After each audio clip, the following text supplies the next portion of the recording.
Hello everyone, I am Mr. Ashish Dattatreya Chaudhary, Assistant Professor of Mechanical Engineering Department of Maharshi Parshuram College of Engineering, Bhubaneswar. Today we are going to see in our refrigeration and air conditioning lecture series a new topic as vapor compression refrigeration system. Okay, so today we are going to start a lecture on vapor compression refrigeration system. In previous lecture we have studied about the air refrigeration system. Air refrigeration system is generally used in aircraft refrigeration, okay, because it is freely available and at high altitude it is easy to use air as a refrigerant. So here about the vapor compression refrigeration system, it is an advanced version of the air refrigeration system. Instead of using air, we are using a specific refrigerants into the vapor compression refrigeration system. Okay, so these refrigerants are ammonia, then R11, R12, R134A or tetrafluoroethane. So these are the chlorofluoroflame based gases which are used as a refrigerants. Okay, so why we are using vapor compression refrigeration system? So it has some advantages. Just as first, it has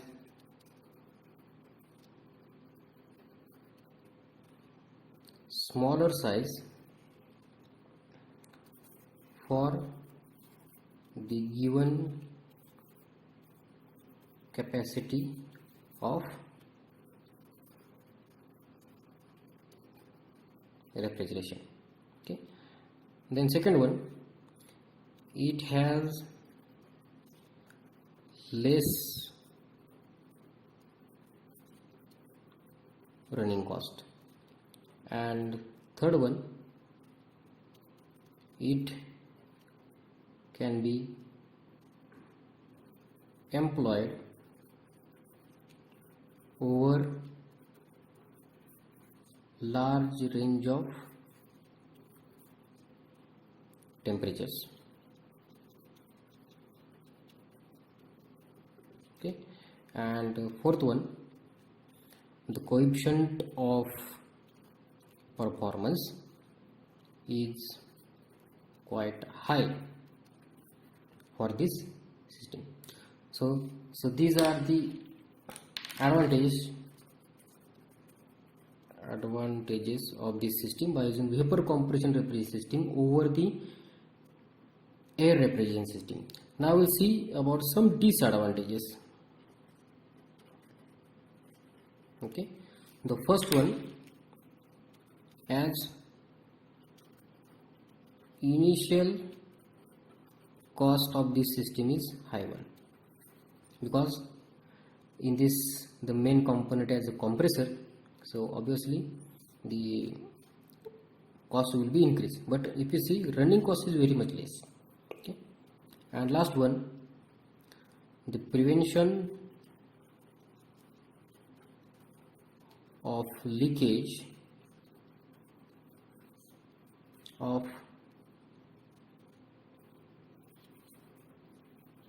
refrigerant is the major problem.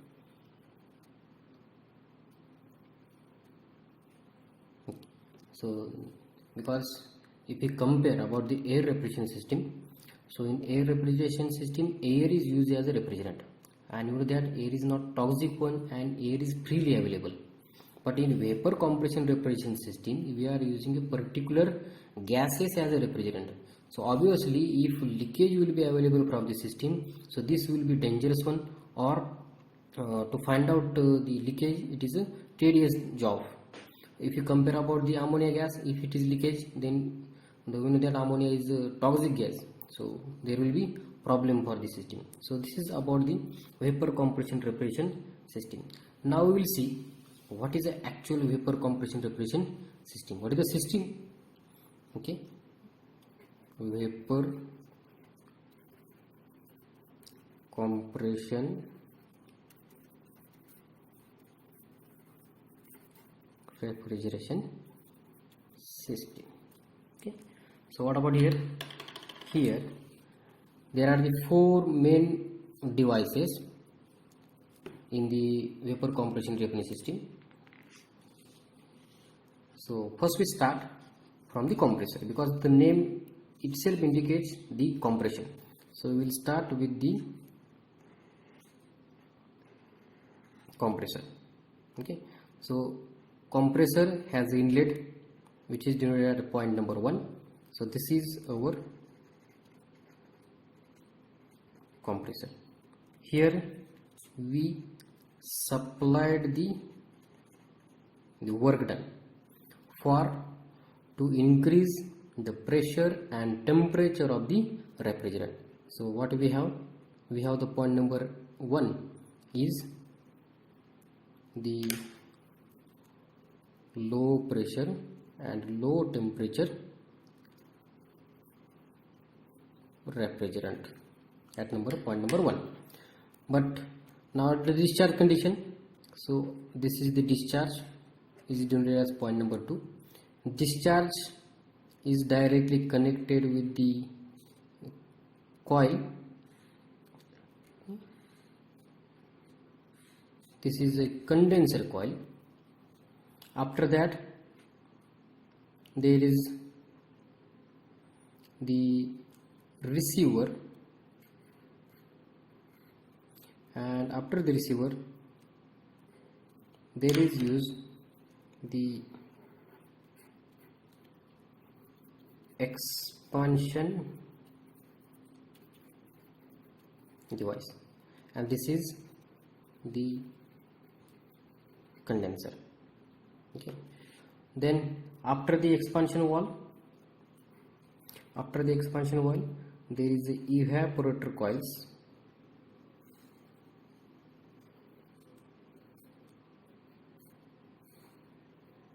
Okay, and after the evaporation coils the refrigerant will supply to again compressor. So this is the evaporator coil. Okay, so here we start the point number as the 1 number as a suction point of the compressor or inlet to the compressor. 2 is outlet. After 2 there is a condensation. So after condensation we will write down it is the 3rd number point. This is a receiver, just a storage tank for the refrigerant, liquid refrigerant. Okay, after that it is we have provided the expansion device.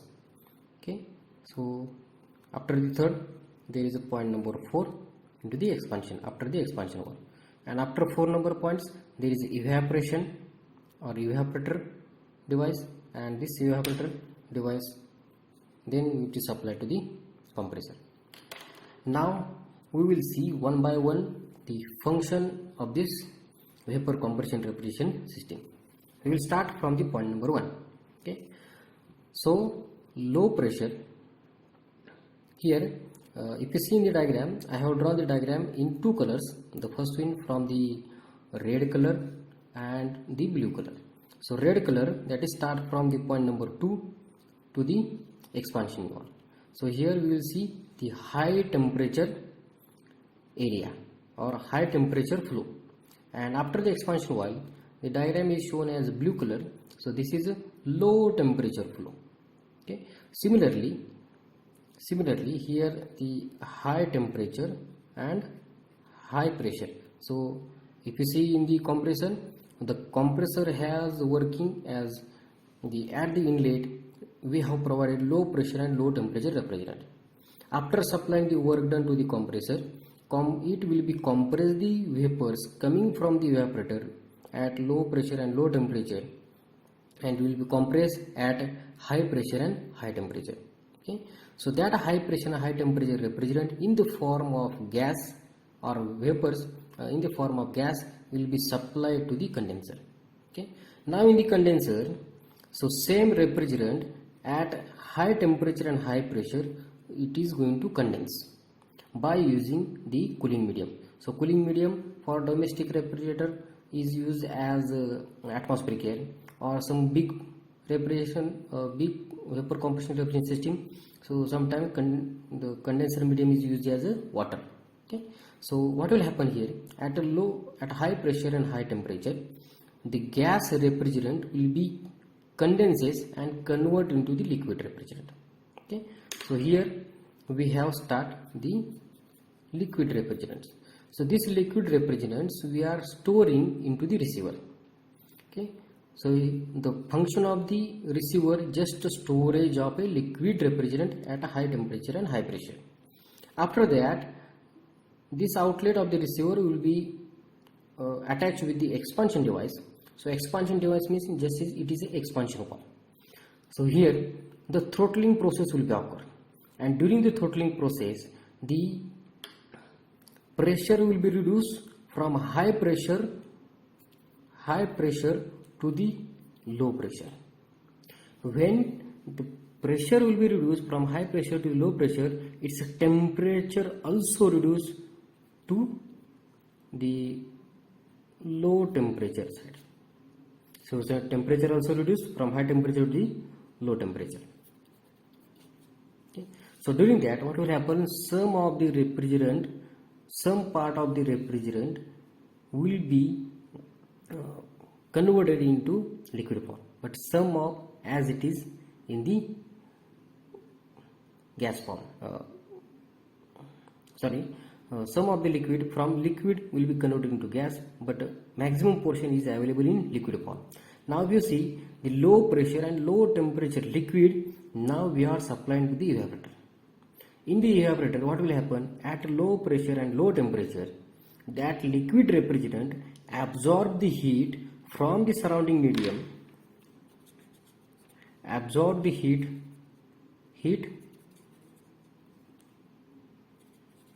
absorbed into the evaporator. So here low pressure low temperature liquid refrigerant absorb the heat from surrounding medium, and refrigerant will be converted into low pressure low temperature gas form. So evaporation of this refrigerant takes place by absorbing heat from the cooling space. Okay, and that refrigerant again we are supplying to the compressor. So this cycle will be continuous one. So here in the condenser there is a heat rejection, and the evaporator there is a heat addition takes place. Okay, so this is about the vapor compression refrigeration system. So here are the mainly 4 devices. The first is start from the compressor. After the compressor, the high temperature high pressure gas refrigerant supplied to the condenser. Here heat rejection will be takes place from the refrigerant, and the refrigerant will be converted into liquid form.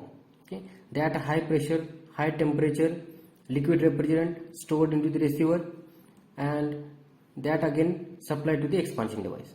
So here throttling process, that means expansion will be carried out, and that high pressure high temperature liquid refrigerant we are converted into low pressure and low temperature liquid refrigerant.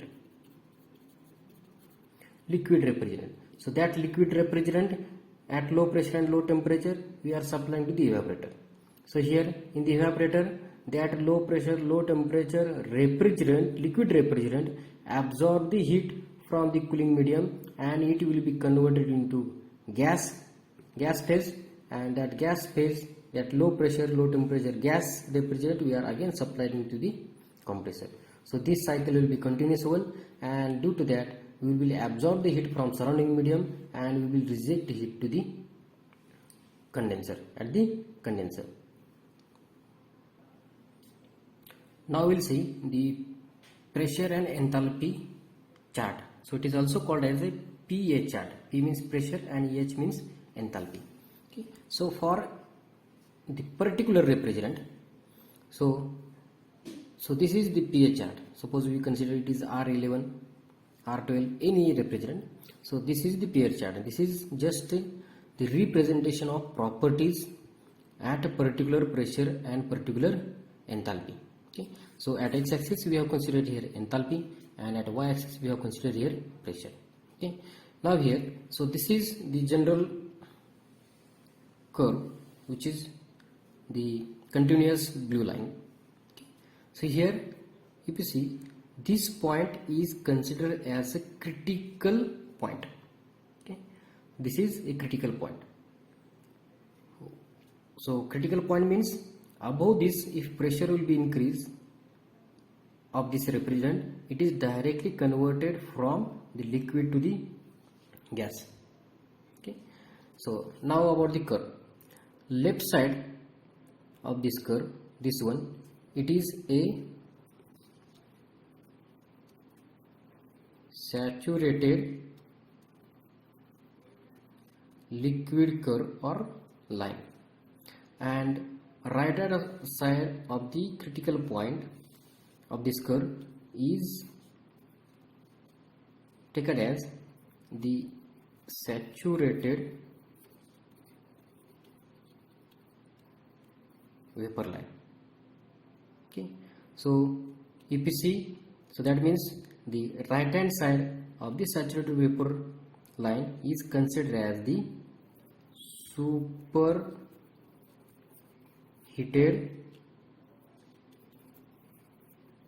region. Okay, so similarly, left hand side of the saturated liquid curve is considered as subcooled region, subcooled liquid region, liquid region. Okay, now we'll see the curves in this graph. So the first one, left hand side of this critical point, this is a saturated liquid line. Left hand side of this curve, it is considered as subcooled liquid region.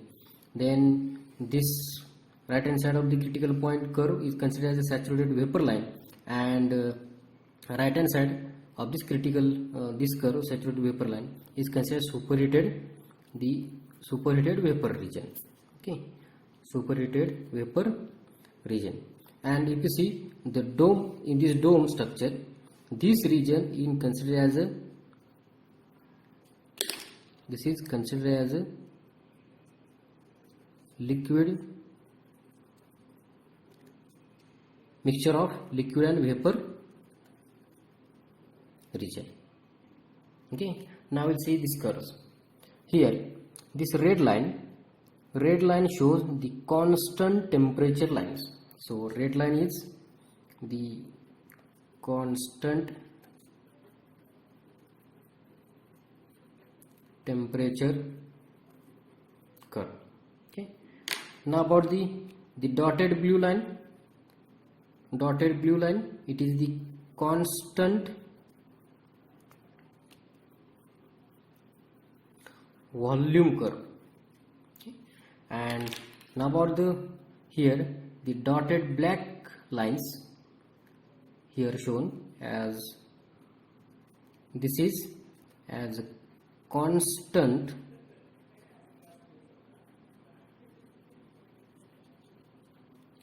enthalpy curve. Okay, so by using these charts we will find out or place the vapor compression refrigerant points and analyze the system. Okay, now here there are some types of the vapor compression refrigerant system. Generally this is based on how the refrigerant will be flow, and we will consider here as types of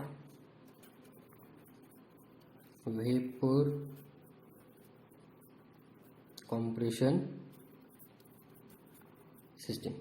The first one, it is based on how the refrigerant will be flow, or what is the actual condition of the refrigerant will be available during the system. Based on that we will classify here some the vapor compression system. The first one is a cycle with dry saturated vapor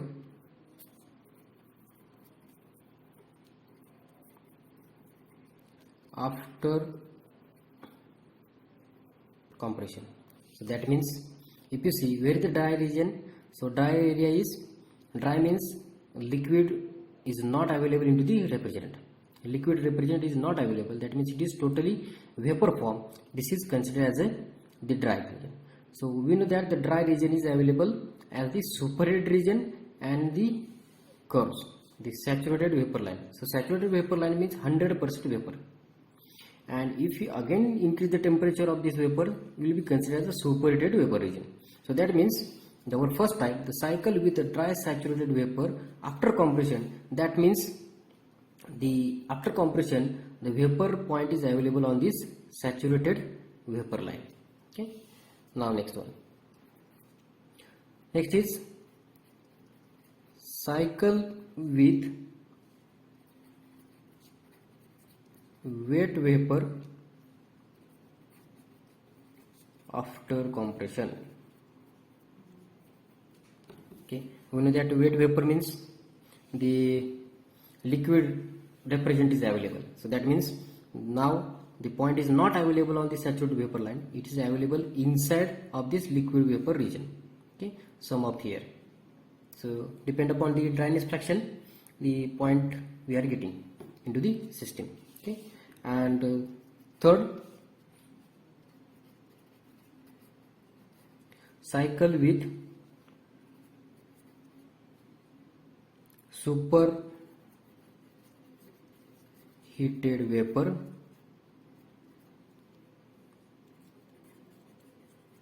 after compression.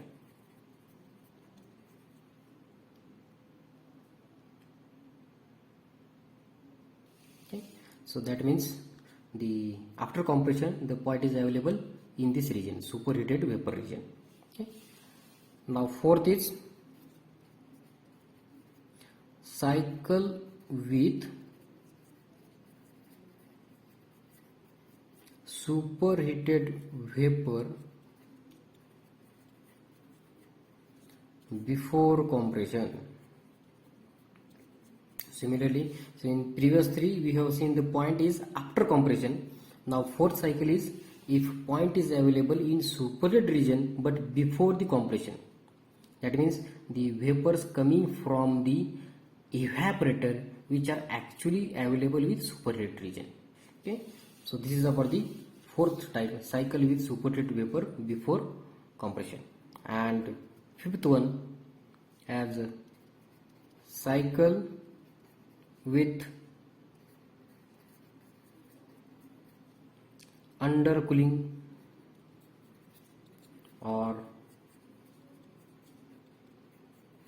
subcooling of the refrigerant. Cycle with undercooling or subcooling of refrigerant. Undercooling is also called as subcooling, and we know that the subcooled region is subcooled liquid region. We have seen here after condensation process. So after condensation process we are getting the liquid refrigerant. So if we again cool that refrigerant, that is the point is available inside of this subcooled liquid region. Okay, that means after condensation the point is available in this region, then that cycle comes under this type, the cycle with undercooling or subcooling of refrigerant. Okay, now we'll see the first type as a cycle with dry saturated vapor after compression. Now here the theoretical vapor compression refrigeration cycle with a dry saturated vapor after compression. If you see here the cycle diagram, so in cycle diagram, so first we have stated this type is stated as we are getting the vapor after compression as a dry saturated. That means the vapor refrigerant is available is 100% vapor. Okay, there is no part of liquid refrigerant is available after compression. Okay, so that means the point number 2 is available on the saturated vapor line. Okay, so here see we have getting here the two diagrams. The first one is the TS diagram and the pH diagram. What you have seen, there are the two regions for high pressure and low pressure. So that means after compression there is a high pressure up to the expansion valve, and after expansion valve at the inlet of the compressor there is a low pressure region. So similarly, after compression, that is outlet of the compressor to the expansion valve there is a high temperature region, and after expansion valve to the inlet of the compressor there is a low temperature region. Okay, so that we have plotted on this diagram. So here the first diagram is TS diagram, temperature versus entropy diagram, and the pressure versus enthalpy diagram.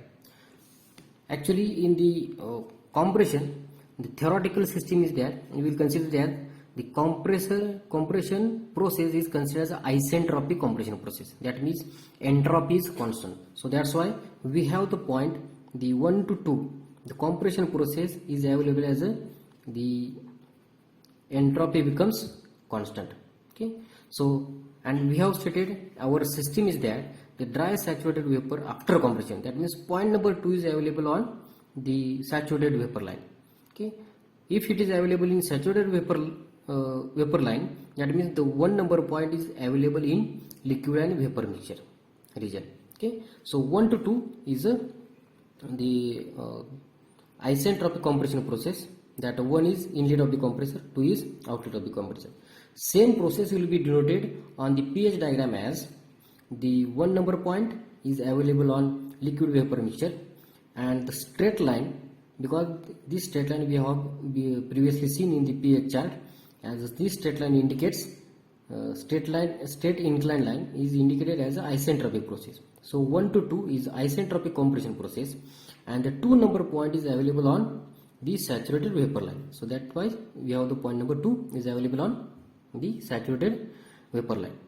After that, the point number 2, if you see here, the process 2 to 3 indicate the condensation. So here condensation means the vapor refrigerant at a high pressure and high temperature, constant high pressure and constant high temperature, it will be converted into liquid form. That means there is a heat rejection process. So that's why if you see in TS diagram, the temperature is again constant, but the point will be changing from the vapor line to the liquid line. So that means we will consider after condensation there is a 100% liquid refrigerant is available. So this is a phase change process. That means latent heat of condensation will be rejected by the refrigerant to the surrounding.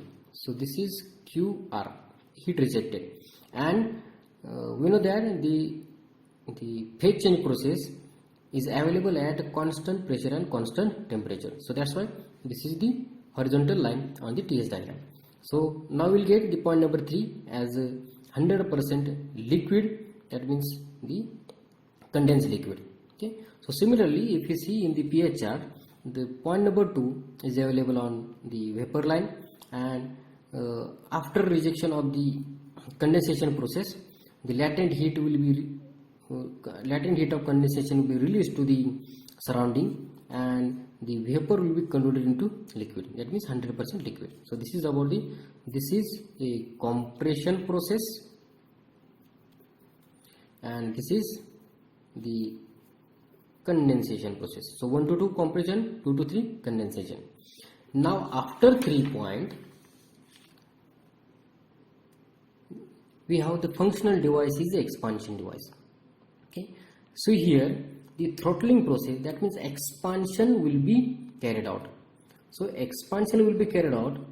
So we will consider this expansion device or expansion will be available at constant enthalpy process.